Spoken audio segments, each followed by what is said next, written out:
Before we dive into this video, let me address the clothing situation because I sometimes get asked why I'm wearing long sleeves and pants because my overalls are pants. Why I'm always wearing long sleeves and pants if it's so hot out. And it is brutally hot here. We're coming to the close of August and we're getting a little bit of a break in our temperatures, but I don't garden winter or summer unless I'm in long sleeves and pants, and that's to protect my skin from the sun. In the north central Texas area where I'm at, there are parts of the summer where you can walk outside and you can feel, I mean, like, I'm sure all of y'all have been there. You can feel the sun burning your skin as soon as you go outside. It's very hot. The sun is very intense here during the summer. I wear long sleeves to protect my skin, but it also tends to keep you cooler if you're wearing the right kind of long sleeves. Like if you want to transition to wearing long sleeves in the garden, look for a fishing shirt. Walmart sells them, like in the fishing section. That's where I get most of mine, or from Goodwill. But if you wear a fishing shirt, they're really, really breathable. They protect your skin from the UV rays. And if you sweat, it wicks it and cools it very quickly. You're not going to be dripping sweat like you would in a regular cotton shirt. Just figured I'd clear that up for anyone that wonders why I'm always wearing long sleeves when it's so hot outside. That's why. Anyway, while it's still nice and early and cool this morning, this video is going to be all about showing y'all the things that have come through this summer, because we're through the hottest part of the summer, for sure. Now that summer has concluded and I've been able to observe these plants' behavior in my garden all summer, and they've been kind of proven their worth, so to speak, I'm going to report back to y'all in this video and showcase to you the plants that have done the best, have been the biggest, not even just like surviving, but really thriving, throwing off beautiful blooms, whatever it is. I want to share that with y'all because now is a really good time to not only do some plant shopping, but to do some planting this fall. Fall is a great time for planting things. Oh, let me show you all these. I went to Lowe's last night and I got some really good deals. Okay, looky here. And don't be put off by this. These plants are gonna be fine. I'm just gonna cut them back, give them some water, and they'll be good to go. They're doing fine. Look at this though. Got a Veronica on a great deal. Most of these were half off. Got some ground cover, some creeping blue junipers. This one especially I thought was really interesting. It's called an icy blue juniper. And I think it gets 4 inches tall, 8 feet wide. That's crazy. Hardy down to zone 3. I like that blue color. I think that's so pretty. And it's not pokey at all. It's real soft. And then these, look at all these little holly ferns that I was able to pick up. Aren't they cute? This was a great deal, these ferns. But honestly, the thing I'm most excited about is this bad boy right here. There's a weed in the pot. Don't worry about it. Where's my tag? Here we go. Look at this. Baby Rita prickly pear. And y'all know I have a prickly pear that blooms yellow. But look at this pink one. And apparently, when it gets cold, the pads turn purple. Isn't that cool? Who doesn't love a good cactus? I love cactus. What's there not to love about that? That's not a spineless, by the way. I have a spineless prickly pear cactus, or it's an opuntia prickly pear cactus. It doesn't have spines. That definitely has spines. I'm not worried about it. It kind of is what it is. I don't play with the cactus, and neither do the dogs. Let's start the tour. I'm going to start it with a tree. Here's plant number 1. And let's get a close-up of the blooms first before we do anything else, because that's probably the most special part about this tree are these gorgeous blooms and the way that they smell. This is an Almond Verbena. And don't worry, I will put all the names of these plants in the description of the video. But I want to show you it all the way to the very, very, very, very, very tippy top. And I'm going to guesstimate that we're looking at about 12 to 15 feet tall right here. I know that's kind of hard to see in the camera. Okay, while I was talking to you about this plant, I just noticed something in the mockingbird nest. I don't know what it is. The mockingbird babies have gone away long ago. Let me see if I can get the camera on it. Oh my gosh. There's a mouse in the bird nest. Or a rat maybe. Dude. I guess we're hiding from the cats or from me. I don't know. He's upset. Okay, I'm sorry. Okay, stats on this tree. I moved away from our mouse friend so that he wouldn't have a heart attack. The thing with the almond verbena is it is a zone 8. I'm an 8B. But even if we got really cold, this tree, and I keep calling it a tree, I'll explain why it's not a real tree here in just a second, is being grown up against our house. So it's in a very protected space. So it's extremely unlikely that we will have any kind of winter that will throw something at this tree that kills it. Once it's established, this is gonna be here for a very long time until we dig it out. It's a zone 8 through 11. And the reason that I'm calling it not a tree is because I take this plant down to about 24 inches above the ground every spring, and it grows to this height every single season. It blooms best when you do it that way. Would it grow back from last year's growth? I don't know. I've never let it do that. I would imagine that you might get some growth, but where the wind will have damaged all that top growth, you might have a very patchy or inconsistent growth from this tree. So I would cut it back real hard if I were you. But the best thing about this tree is the fragrance. This tree is insanely fragrant, and it truly just, it smells like almonds. It smells spectacular, and it stays covered in bees all summer long. It starts blooming in like early summer, and it will go and keep doing this all the way until a frost. I love this plant. It is one of my favorite plants in this garden.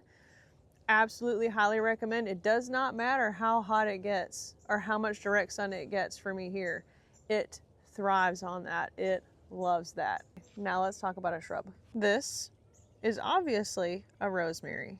Okay, here's the thing about rosemary and why I'm mentioning it, because the kind of rosemary that you're gonna tend to see at like Home Depot and Lowe's and the big box stores and stuff like that, they are not typically selling hardy rosemary.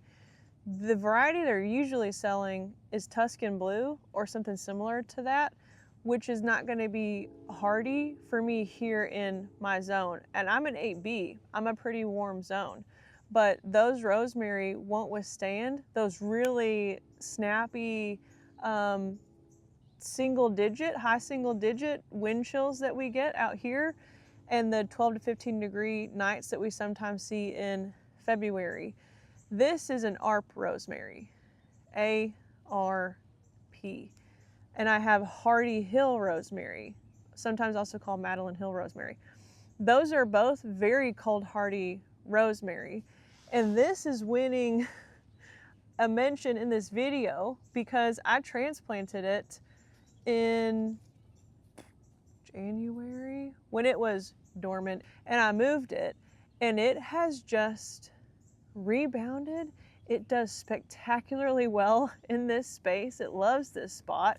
I do give it the occasional watering, but rosemary is such a great plant for this area of Texas because it doesn't mind our very, very rocky and alkaline soil. It doesn't need a whole lot of water. It will need occasional water from you, especially when it's first getting established, but and it blooms, and the bees love it when it blooms, and it can take a licking and keep on kicking. Here's the ARP. Let me show you the Hardy Hill. Okay, here's our Hardy Hill. And I do personally find this to be just like a bit more fragrant. It's foliage. I don't really cook with rosemary a whole lot. So I don't have any answers for you there, but just like the fragrance of the foliage as you touch it and as you brush past it, I find it to be a bit more fragrant than the ARP, but the foliage is a little bit of a lighter color compared to the ARP rosemary. ARP is hardy to like zone 6, and the Madeline Hill is hardy to zone 6 or 7. Next up is this perennial right here. This is a boneset called polished brass. And you might be thinking, well, what is a polished brass boneset? Polished brass is a cultivar.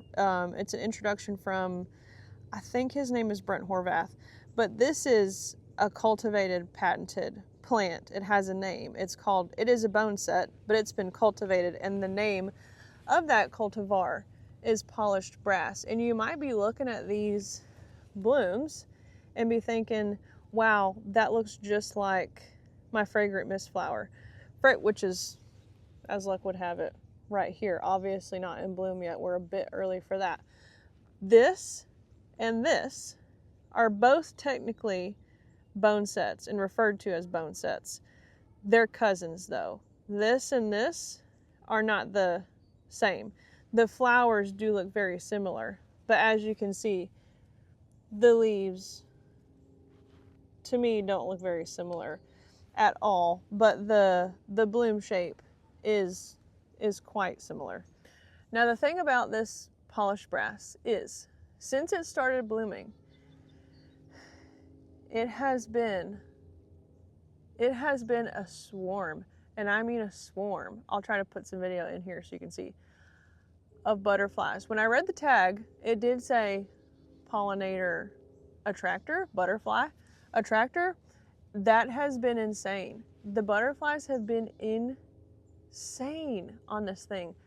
Clouds and clouds and clouds of butterflies on this plant. And it is fragrant, kinda. You walk by it and you can smell it. It's there. In my opinion, it's not as fragrant as the native fragrant mist flower that I just showed you. That thing will stop you in your tracks. It smells so good. This smells different to me. I don't quite prefer the scent as much as this native boneset that I have down here, the shrubby boneset. But as far as the butterflies go, they have absolutely obsessed over this plant from the moment it started blooming, and it's been blooming for weeks. So far, I absolutely love this plant. I'm so glad I found it. It's a zone 4 through 9. It gets like 4 by 4, and I'm so excited to see what it does next year. But the reason I'm highlighting it in this video is because I planted it. I planted this boneset, this polished brass, when it was so incredibly hot, like first week of August maybe. Oh, it wilted bad for a couple days. It perked back up, started blooming. It has put on new growth at the base. It keeps pumping up flowers. I see new buds all over the base of it. This thing snapped back, and it's in full hot all day sun. It has done so well. I think that this is going to be a very tough, very happy, very just exciting plant to have in this space. It's on the corner of the house. I love it. Every time I walk by it, I'm so glad I bought one. Y'all will be glad to know that I'm about to tell you about a rose. Look at this. Let me give y'all the once over before I start talking about it.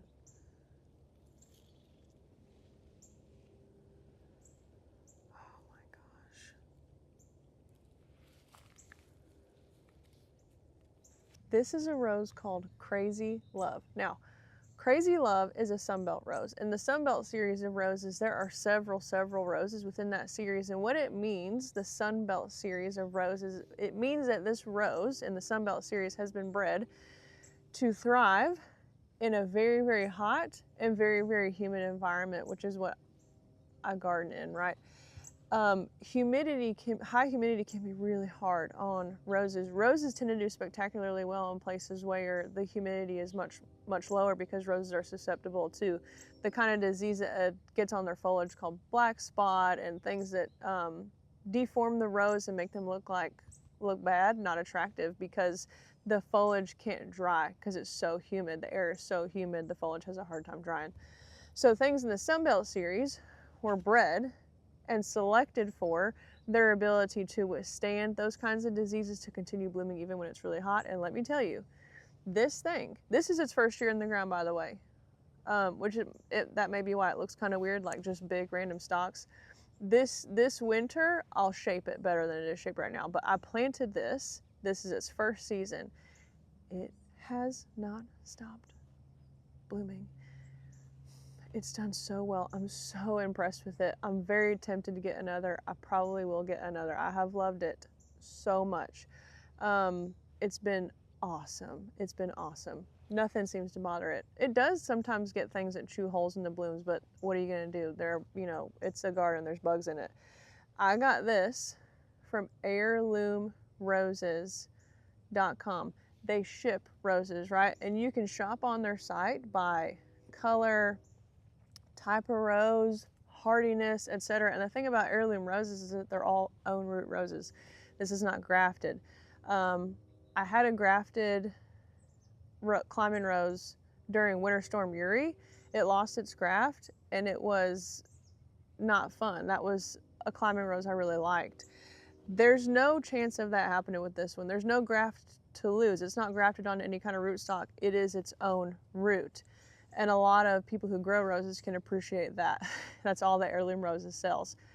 And I think that they're doing some kind of sale right now for Labor Day. Hopefully when you watch this video, they're still doing it. But go to their site, check them out, get them shipped to you when the weather is nice. They're a great company. They have great customer service.